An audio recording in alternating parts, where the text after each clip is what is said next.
T'as grandi, t'as pris au moins 10 centimètres. Non? Ouais. T'as grandi.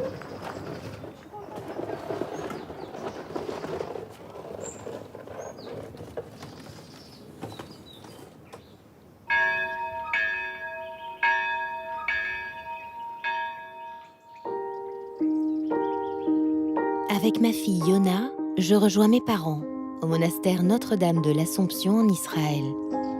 Nous retrouvons ma sœur, devenue moniale depuis 9 ans déjà.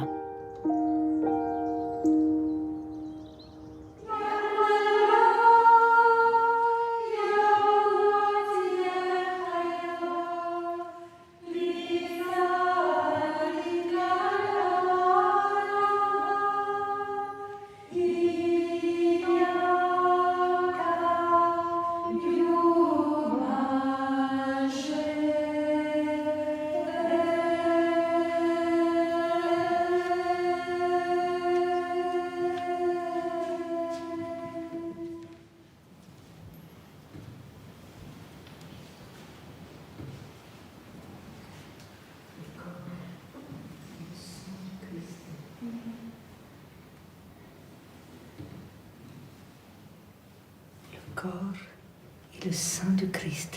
Amen.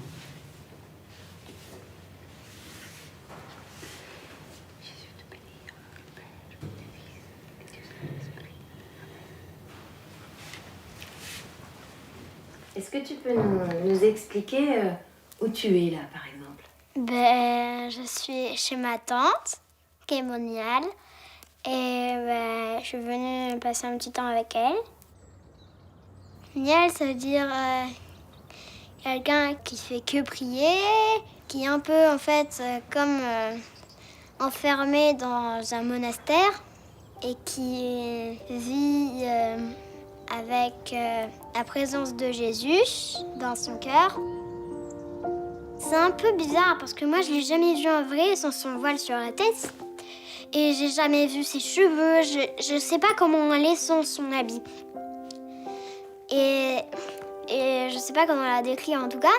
Je sais comment la décrire dans son cœur. Dans son cœur, elle est plein de joie, plein de bonheur, plein d'amour. Et elle nous protège et elle a un cœur d'or. C'est très beau. Et après, tu vois, au baptême, t'es plongé dans l'eau. Alors, qu'est-ce que ça veut dire quoi à ton avis? D'être plongé dans l'eau comme ça? Mais ça rappelle quand tu étais enfant. Ça rappelle quand t'es... C'est comme si t'étais une nouvelle naissance, tu veux. T'es né une première fois, ben là t'es replongé dans l'eau, et hop, t'en ressors. En fait, elle a un nom de sœur et un nom normal. Son nom de sœur, c'est Yoranan. Et son nom normal, en fait, j'ai tellement l'habitude de l'appeler Dada et de l'entendre les auteurs l'appellent Yoranan que je sais pas son vrai nom. On est très proches parce que en fait, elle, je peux lui confier plein de choses parce qu'après, elle prie pour moi, par exemple. La dernière fois que je suis venue, après, je suis rentrée et c'était la rentrée. Et je lui ai dit, Dada, prie pour moi pour que la rentrée se passe bien. Et après, je suis retournée à Paris et la rentrée s'est très, très, très bien passée. Et alors, ça m'a fait chaud au cœur de voir qu'elle a demandé à Jésus de bien me protéger.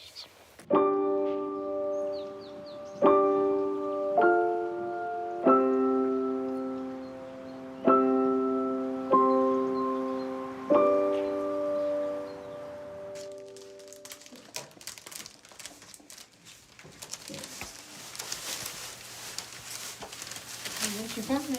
Ouais. Allez. 5. Quand t'as le vider, parce que tu l'as pas bien fait. Priez pour nous, pauvres pécheurs, maintenant et à l'heure de la mort. Amen. Il y a déjà 9 ans, lorsque nous sommes arrivés, nous avons été accueillis par une petite sœur Yannick, qui a bien compris qu'on était totalement des bleus et qu'il fallait qu'elle nous intègre. Et la façon la plus naturelle de s'intégrer à un monastère, c'est le travail. Travailler avec quelqu'un, c'est une façon d'aimer, tout simplement. Et de trouver une place. de trouver notre place. On n'était pas venus pour regarder vivre les petites sœurs comme on regarde des poissons dans un aquarium. Hein. On était venus pour partager, pour qu'elles nous honorent de ce partage, ce qu'elles ont fait. Et grâce à ce partage, eh bien, voilà, nous avons pu nous intégrer donc d'une manière familiale à la vie du monastère.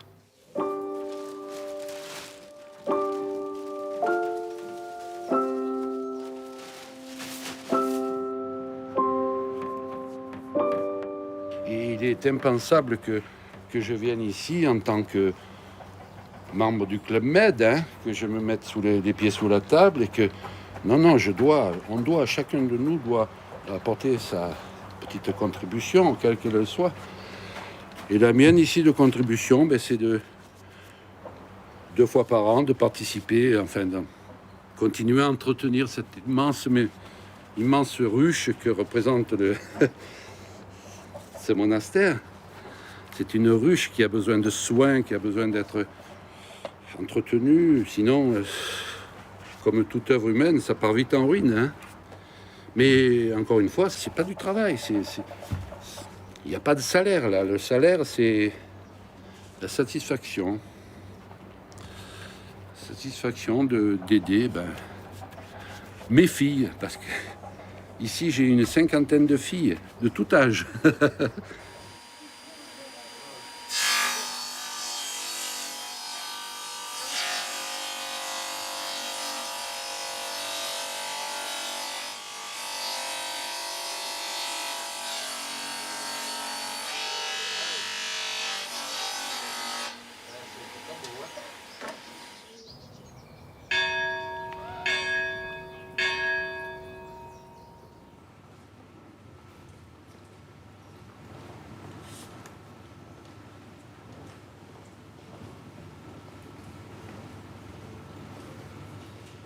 Il y a des moments de la vie où les événements qui sont inattendus sont plus facilement acceptés qu'à d'autres moments. Alors moi, tu te souviens, c'était le moment où j'ai pris la retraite.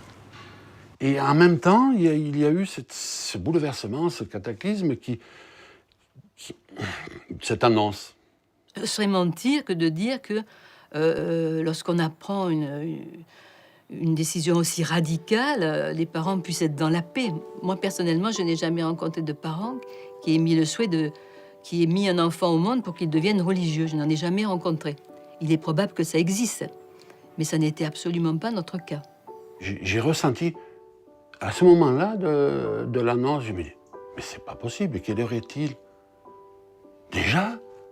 Et je me suis rendu compte que 21 ans avaient passé et je ne m'en étais pas rendu compte. 21 ans avaient passé et ça m'a soufflé.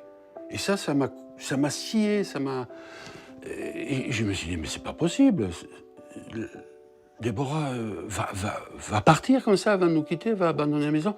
Et je n'ai pas eu le temps d'en profiter. Enfin, voilà.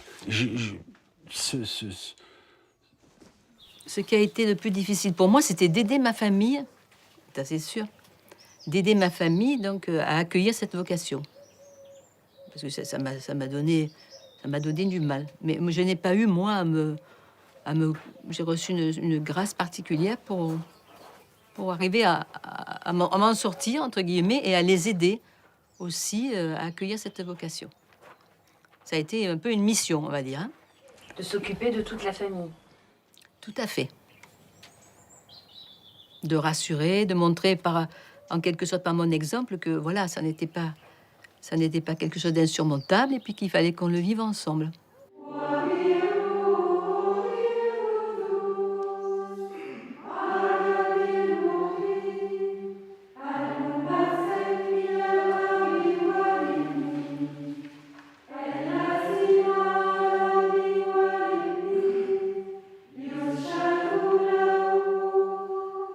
Je pense que la vocation de l'humain, ce n'est pas la souffrance et la complainte permanente, mais je pense qu'il faut avancer.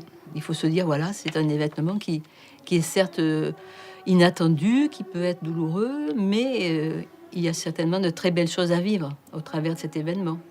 Donc, nous avons fait notre chemin. Mais bon, toute la vie est un chemin. Hein. Et ce chemin, nous l'avons fait, certes, avec difficulté au début, Mais bon, ce chemin-là, c'est un chemin qui est magnifique à faire. Puisqu'en fait, c'est un chemin qui fait grandir toute une famille.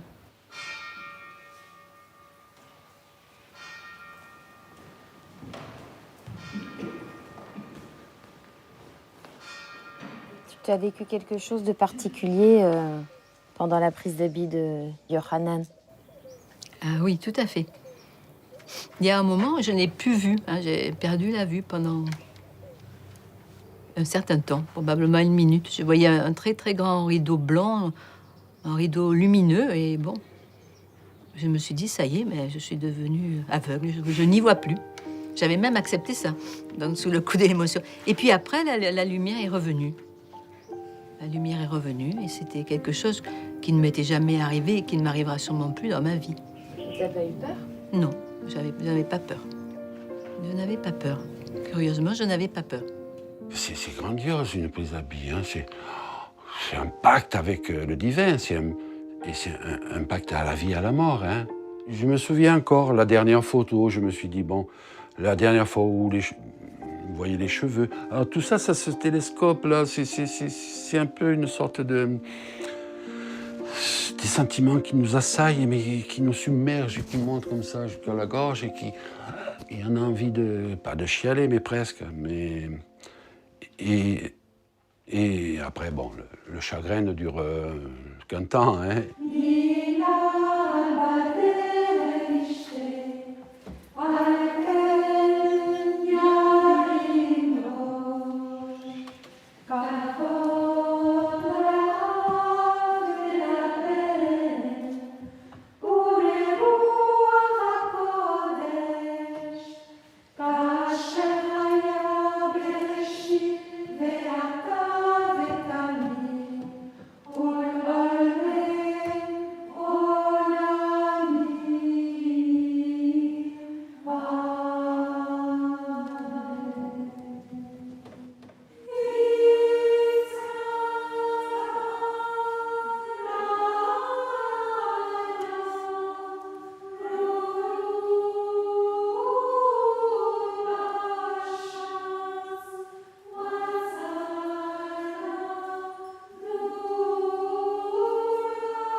Lorsqu'on s'approche des petites sœurs, de toute façon, on ne peut plus avoir peur. Ça n'est pas possible d'avoir peur. Hein, lorsque vous rencontrez des gens qui sont tellement dans la bienveillance et dans l'amour, on ne peut plus avoir peur. Au contraire, je crois qu'on peut baisser les armes et puis voilà, continuer à avancer, continuer à être parents d'une manière différente, certes, puisque on est éloigné géographiquement, mais on n'est pas du tout éloigné affectivement. L'éloignement, c'est difficile à vivre? Ce n'est plus quelque chose qui me fait souffrir, puisque je sais que régulièrement, on a ce privilège de pouvoir venir participer à la vie du monastère. Donc on a des rendez-vous dans le temps, hein, voilà. Des fois, on compte un peu les jours, mais bon, ça ne faut pas le dire, hein.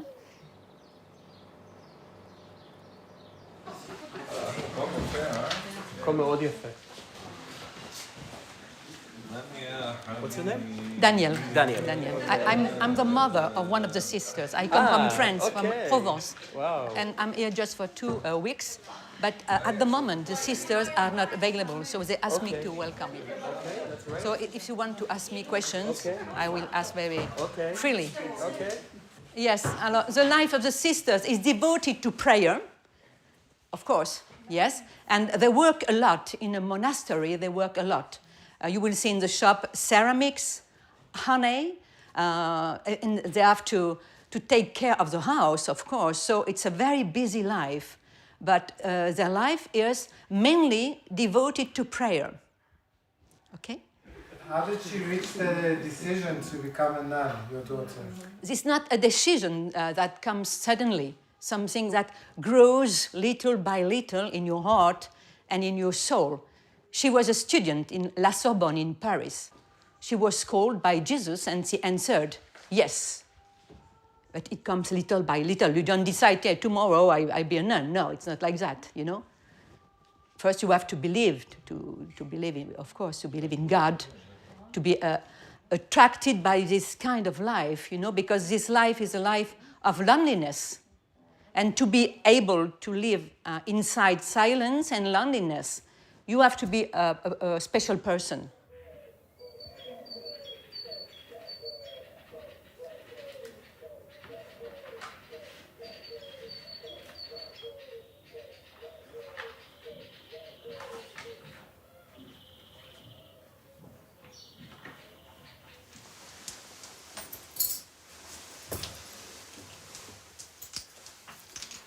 Seigneur Jésus, Fils de Dieu vivant, aie pitié de moi pécheur. Seigneur Jésus, Fils de Dieu vivant, aie pitié de moi pécheur pardonné. Gloire au Père, gloire au Fils, gloire au Saint-Esprit, maintenant, toujours, et pour les siècles des siècles. Amen. Et cet enfant-là, je suis sûr qu'il amène à Dieu. Indirectement, par l'exemple et par l'Esprit Saint qui vit en lui et qui l'irradie. Automatiquement, ça... Ah, c'était mon cas, parce que bon... Et puis, peut-être qu'on est tous croyants. Certainement. Mais on ne sait pas, c'est comme lorsque sous la cendre, il y a encore un peu de braise. Je pense qu'on est croyant. Et je pense que tout le monde est croyant. Mais bon, il faut le souffle. Le souffle.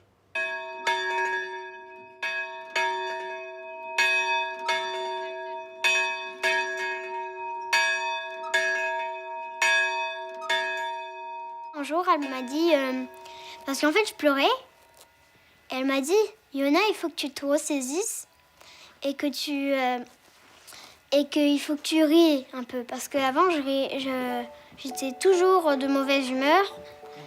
Et alors, ma tante, un jour, elle m'a dit, tu dois être toujours maintenant avec du sourire. Parce que quand Jésus te voit avec du sourire, son cœur, maintenant, il est fort quand il me voit sourire, quand il me voit rigoler, tout ça. Et ça, moi, ça me fait très plaisir que Jésus soit content de moi. Parce que même si je ne sais pas s'il est content, je le vois dans mon cœur qu'il est content de moi. Et quand il est content de moi, moi, je suis aussi toute contente de joie. Et ça me donne beaucoup de courage. Bénie toi, Marie, comblée de grâce, le Seigneur est avec toi. Tu es bénie entre toutes les femmes, et Jésus, le fruit de ton sein, est béni.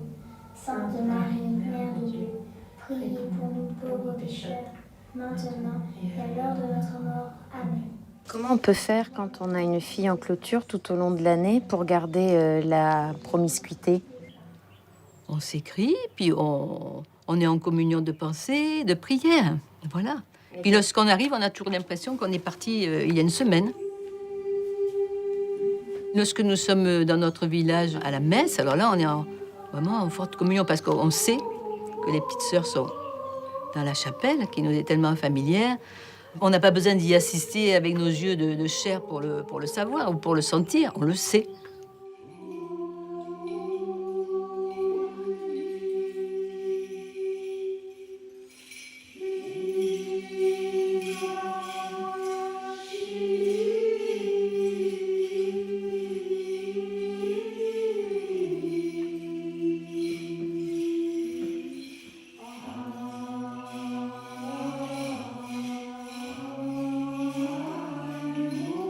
Quand elle prie pour nous, c'est comme si on était à côté d'elle en fait. C'est comme si on était là. En plus, moi je trouve que quand je suis là, quand je suis en haut, elle sent ma présence et moi aussi je sens sa présence. Par exemple à Paris, quand je vais à la messe, ça m'ennuie un peu parce que en fait je sens pas la présence de ma tante. Alors j'aime pas trop les messes, mais là, quand je suis ici et faire les messes le soir, j'aime mieux ça parce que y a ma tante qui est là, alors en fait, toutes les messes, je passe à les regarder, prier, tout ça.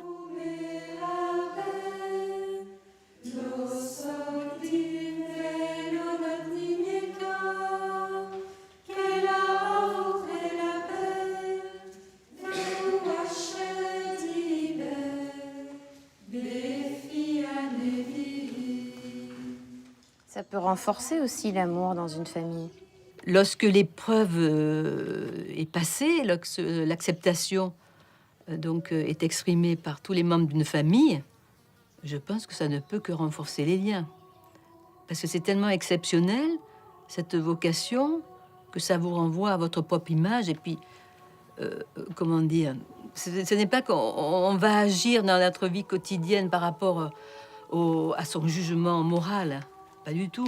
Mais peut-être qu'il y a certaines choses qu'on envisage à la lumière de son regard, ça c'est sûr. On peut dire, tiens, quand tu es la maman d'une moniale, ben, il y a des choses qu'il vaut mieux éviter de faire et il y a des choses qu'il faut vraiment faire. Hein. Souvent, on est appelé à témoigner, souvent. Voilà, on devient soi-même différent. Ça, c'est sûr que ça... Je pense qu'on devient meilleur. Ça, j'en suis certaine. Dans la nuit, j'ai cherché celui que mon cœur aime. Dans mon jardin aride, il a fait son domaine. De perles et de rosées. Si on accepte que le divin existe, si on accepte que Jésus est l'émanation de ce divin, c'est-à-dire la création de ce Dieu, et que Marie a été la porteuse, l'instrument de cette mise au monde en chair, de cette mise au monde, tout est facile. Tout est facile. Carrément. C'est mon papa. Voilà, merci. Ouf. Eh ben dis donc, j'espère que c'est fini, hein. Ouf.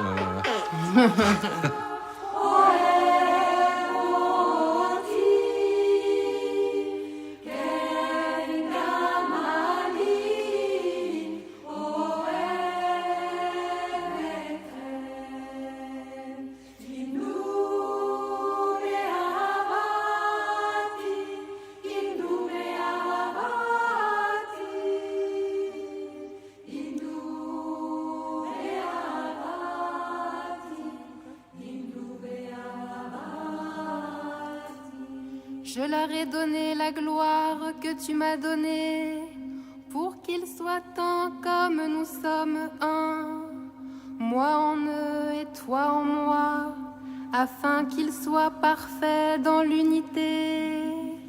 Qu'ils cherchent